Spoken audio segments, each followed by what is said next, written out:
શિયાળા માટે સ્પેશિયલ અને સંક્રાંતિ માટે બી સ્પેશિયલ વિવિધ પ્રકારની ચીક્કીઓની રેસીપી મેં શેર કરી છે. આજે એવી જ એક અલગ પ્રકારની ચીક્કી લઈને આવી છું. જે એક ચીક્કી છે એ તલ અને ટોપરાની છે અને બીજી ચીક્કીમાં બધું મિક્સ કરીને મેં નાખ્યું છે. તો જે બી ઇન્ગ્રીડિયન્ટ આપણે લેવું હોય એ બધાને ડ્રાય રોસ્ટ કરશું. કોકોનટને આપણે ડ્રાય રોસ્ટ નહીં કરીએ. ડ્રાય રોસ્ટ કરશું. અગર છિલકાવાળું છે તો છિલકા એના રિમૂવ કરી દેશું.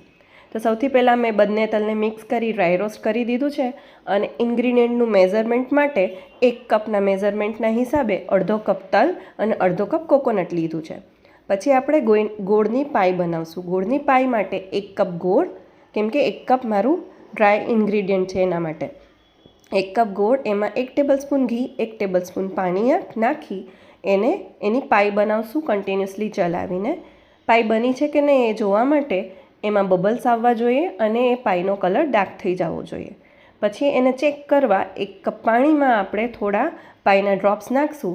અગર એ એકદમ હાર્ડ થઈ જાય અને કટ એમ આવાજની સાથે તૂટે તો એ પાઈ પરફેક્ટ છે. પછી આપણું શેકેલું જે ડ્રાય ઇન્ગ્રીડિયન્ટ છે એમાં એડ કરી દઈશું તલ અને ટોપરું અને કોઈ બી પ્લેટ પર ગ્રીસ કરી અને એને પાથરી દેશું. ઊંધી પ્લેટ કરીને બી પાથરી શકો, પ્લેટફોર્મ પર બી એને ગ્રીસ કરીને પાથરી શકો.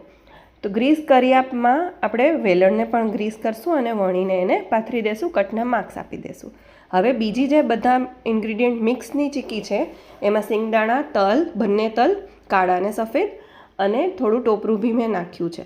તો એમાં પણ સેમ મેથડથી આપણે પાઈ બનાવશું, ચેક કરશું અને ડ્રાય બધા ઇન્ગ્રીડિયન્ટ્સ જે રોસ્ટ કર્યા છે એ એડ કરી એને પાથરી વેલણની મદદથી એને ફટાફટ વેલણની મદદથી આપણે વણી દેશું.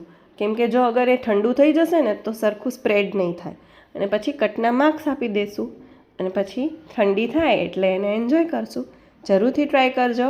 હવે ચીક્કી બનાવી ઘરે બહુ જ ઇઝી છે. અગર રેસીપી સારી લાગી હોય તો લાઈક કરવાનું ન ભૂલતા અને મારી ચેનલને સબસ્ક્રાઈબ કરજો. Thank you for watching.